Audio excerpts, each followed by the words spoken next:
ونسلم على رسوله الكريم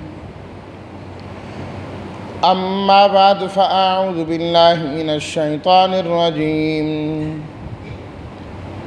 بسم الله الرحمن الرحيم اهدنا الصراط المستقيم صدق الله مولانا العظيم اللهم صل على سيدنا ومولانا محمد وعلى آل سيدنا ومولانا محمد وبارك وسلم۔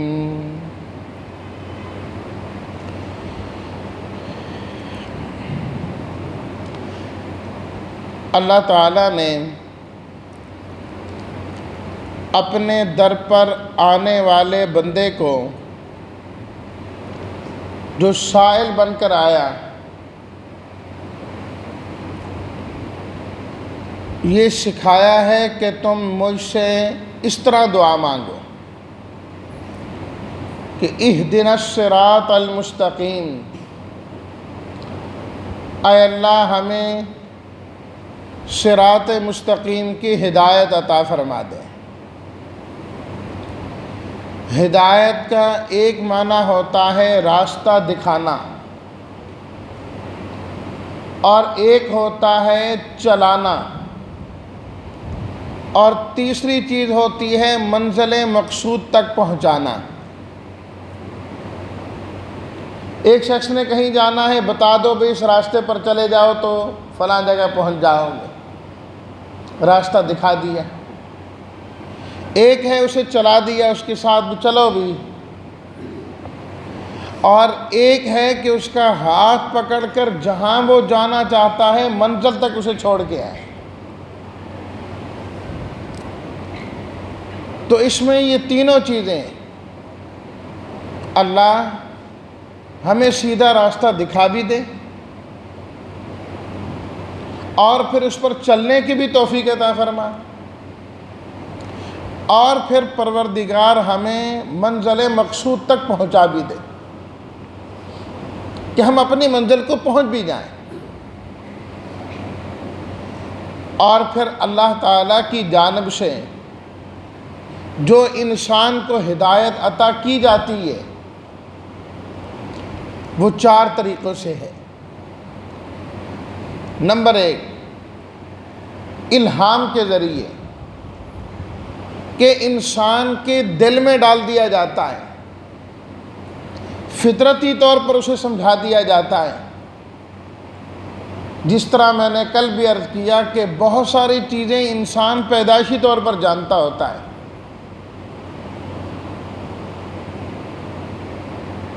کیسے بھوک لگے تو کس طرح اظہار کرنا ہے، دودھ کیسے پینا ہے، وغیرہ وغیرہ۔ یہ چیزیں خود بخود اسے پہلے سے معلوم ہوتی ہیں اور پھر آہستہ آہستہ خود سیکھتا جاتا ہے۔ دوسرا طریقہ ہوتا ہے کہ انسان اپنے حواس کے ذریعے سے سیکھتا ہے، اور یہ حقیقت میں اللہ کی طرف سے اسے بتایا جاتا ہے۔ اللہ تعالیٰ نے قرآن مجید میں ارشاد فرمایا، وَاللَّهُ أَخْرَجَكُم مِّن بُطُونِ أُمَّهَاتِكُمْ لَا تَعْلَمُونَ شَيْئًا، اللہ نے تمہیں تمہاری ماؤں کے پیٹوں سے پیدا کیا، تم کچھ نہیں جانتے تھے۔ وَجَعَلَ لَكُمُ السَّمْعَ وَالْأَبْصَارَ، اللہ نے تمہیں کان دیے، اللہ نے تمہیں آنکھیں دیں، حواس دیے، تم ان حواس کے ذریعے سے سیکھتے جاتے ہو، ہدایت ملتی جاتی ہے تمہیں۔ کتنی چیزیں ہیں جو انسان دیکھ کر رہنمائی پاتا ہے کہ اچھا یہ اس طریقے سے، کتنی چیزیں ہیں جو انسان سن کر ان کی ہدایت پاتا ہے، اور کتنی چیزیں کہ انسان ٹٹول کر اس کے بارے میں محسوس کرتا ہے، چکھ کے محسوس کرتا ہے، سونگھنے سے محسوس کرتا ہے۔ یہ اللہ تعالیٰ نے اس کے لیے ذرائع علم بنائے ہیں، ذرائع ہدایت بنائے ہیں۔ یہ دونوں چیزیں ایسی ہیں جس میں انسان اور حیوان دونوں برابر ہیں، اسے بھی فطرتی چیزیں ملتی ہیں، اسے بھی ملتی ہیں، انسان بھی دیکھ کر سن کر کسی چیز کا معلوم کر لیتا ہے، جانور بھی اسی طریقے سے ہیں، ڈنڈا دیکھ کے وہ بھی سیدھا ہو جاتا ہے کہ ہیں مجھے ماریں گے۔ تیسری چیز جو اللہ تعالیٰ نے انسان کو عطا کی، یہ باقی حیوانات میں نہیں ہے، وہ اللہ تعالیٰ نے عقل عطا کیا ہے، عقل عطا کیا ہے کہ ایک چیز انسان نے دیکھی بھی نہیں، سنی بھی نہیں، لیکن دل و دماغ کے ذریعے سے انسان اس کو حاصل کر لیتا ہے۔ کانوں کی رسائی ایک حد تک ہے، وہاں تک کان سنتے ہیں، اس کے بعد رہی باہر آدمی کیا بات کر رہا ہے ہمیں نہیں پتہ کیا کر رہا ہے۔ آنکھ، اس کی رسائی بھی ایک حد تک ہے، دیوار کے پار کیا ہے ہمیں نظر نہیں آ رہا، رک جاتی ہیں، لیکن جو عقل کی رسائی ہے وہ ان دیواروں سے رکتی نہیں ہے۔ جب انسان اس کے ذریعے سوچتا ہے تو یہ ملک کی سرحدات اور یہ ساری چیزیں پیچھے رہ جاتی ہیں اور انسان کی عقل کہاں سے کہاں جاتی ہے۔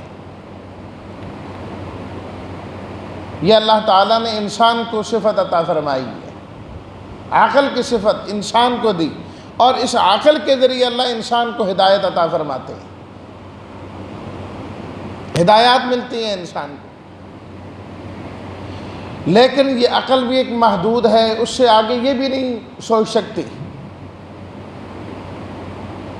تھوڑی سی کوئی ایسی بات آ جائے تو انسان کہنے پہ مجبور ہو جاتا ہے یار مجھے سمجھ نہیں آ رہی کہ میں کیا کروں۔ معلوم ہوا یہ ذریعہ علم تو ہے، ذریعہ ہدایت تو ہیں، لیکن عقل کل کچھ بھی نہیں ہے کہ عقل کے ذریعے سب کچھ ہے، ایسا نہیں ہے۔ ایک جگہ جا کر عقل بھی جواب دے جاتی ہے۔ چوتھا ذریعہ علم و ہدایت کا، جو سب سے بڑا ذریعہ ہے، سب سے مضبوط ذریعہ ہے، اور اس میں غلطی کا احتمال بھی نہیں ہو سکتا، غلطی کا سوچا بھی نہیں جا سکتا، وہ کیا ہے؟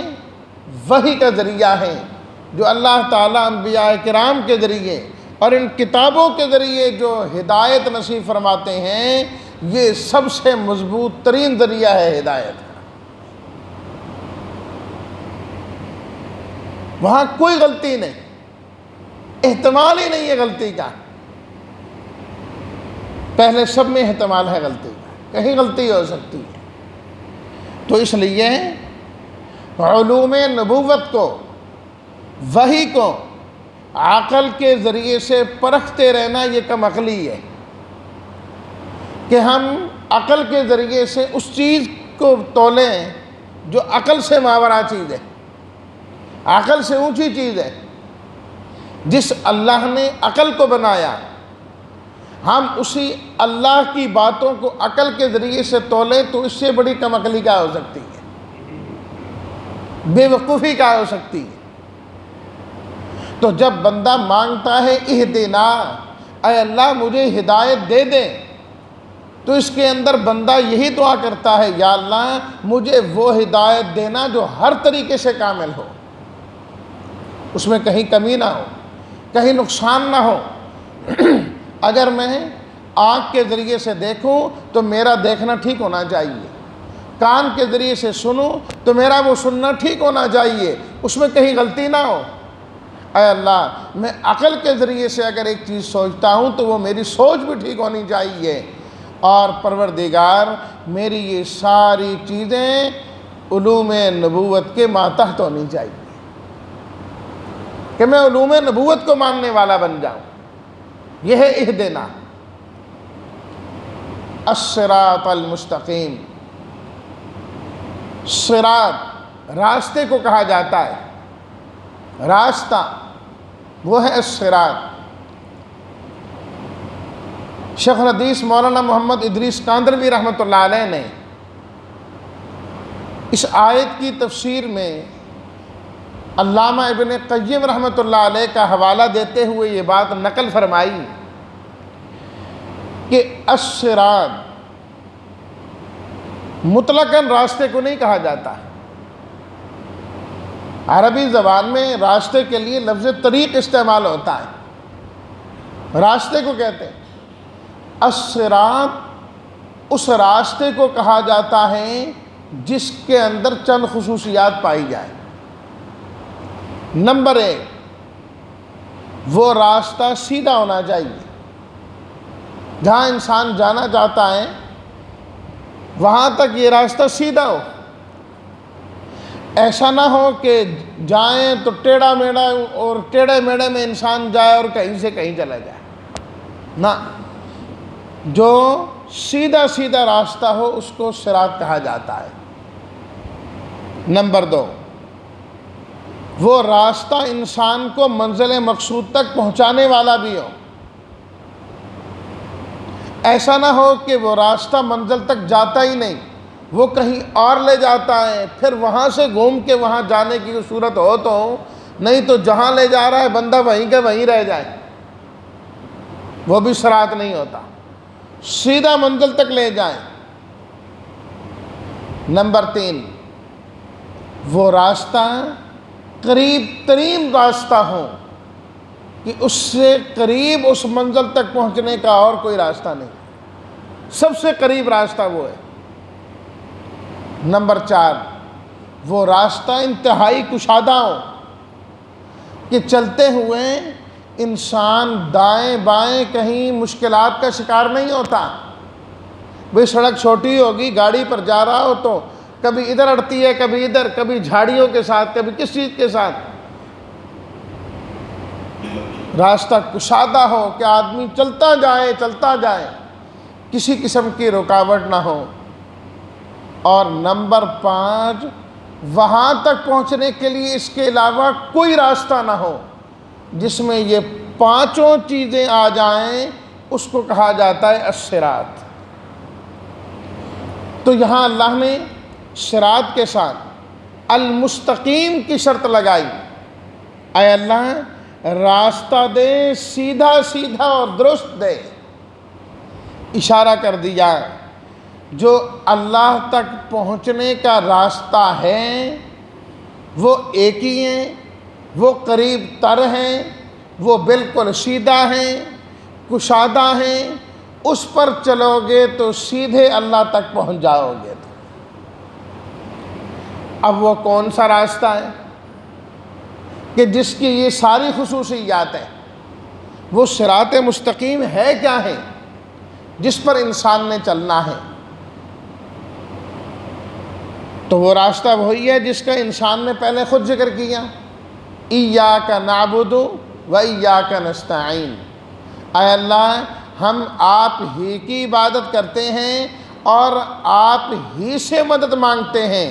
اللہ ہی کی عبادت کرنا اور اللہ ہی سے مدد مانگنا، یہی صراط مستقیم ہے. سیدھا راستہ یہی ہے کہ انسان اللہ کے در پر جھکنے والا، اللہ کے در کے پر کبھی جائے ہی نہ، اللہ کو چھوڑ کر کسی اور کو دیکھے ہی نہ. جب مشکل آئے تو اپنی جھولی اس کے سامنے پھیلا دیں، اسی کو صراط مستقیم کہا جاتا ہے. اللہ اکبر. اور یہ بات اللہ تعالیٰ نے خود قرآن مجید کے اندر ارشاد فرمائی کہ ایک اللہ کی عبادت کرنا یہ صراط مستقیم ہے. سورہ یاسین آپ میں سے اکثر احباب کو یاد ہے، مسلمانوں کی اکثریت روزانہ پڑھتی ہیں. اللہ تعالیٰ نے اس میں کیا فرمایا؟ یا بنی آدم اللہ تعبدوا الشیطان. اے اولاد آدم شیطان کی عبادت نہ کرنا. انہ لکم عدو مبین، وہ تو تمہارا کھلا دشمن ہے. بھلا دشمن کی بھی کوئی عبادت کرتا ہے، پوجا کرتا ہے؟ کبھی نہیں شیطان کی عبادت کرنی. وَأَنِ اعْبُدُونِی، میری ہی عبادت کرنی ہے. وَأَنِ اعْبُدُونِی، میری ہی عبادت کرو. ھذا صراط مستقیم، یہ ہے سیدھا راستہ. اللہ کی عبادت کرنا، ہمیشہ اور ہر حال میں اللہ کے سامنے جھکنا، جسے یہ عطا ہو جائے سمجھ لو کہ اسے سیدھا راستہ مل گیا ہے، سیدھا راستہ مل گیا ہے۔ سورہ مریم 16واں سپارہ، حضرت عیسیٰ علیہ الصلاۃ والتسلیمات، اللہ تعالیٰ نے ان کی تقریر ذکر فرمائی سورہ مریم میں۔ بالکل پیدائش کی کچھ وقت بعد انہوں نے ایک تقریر کی، اور اس تقریر میں انہوں نے کیا فرمایا؟ قال انی عبد اللہ، میں اللہ کا بندہ ہوں، آتانی الکتاب، اس نے مجھے کتاب دی، وجعلنی نبیا، نبی بنانے کا فیصلہ کیا، وجعلنی مبارکا، باعث برکت بنایا، میں جہاں جاؤں گا برکتیں ہی برکتیں ہوں گی۔ ساری تقریر اللہ نے نقل کی،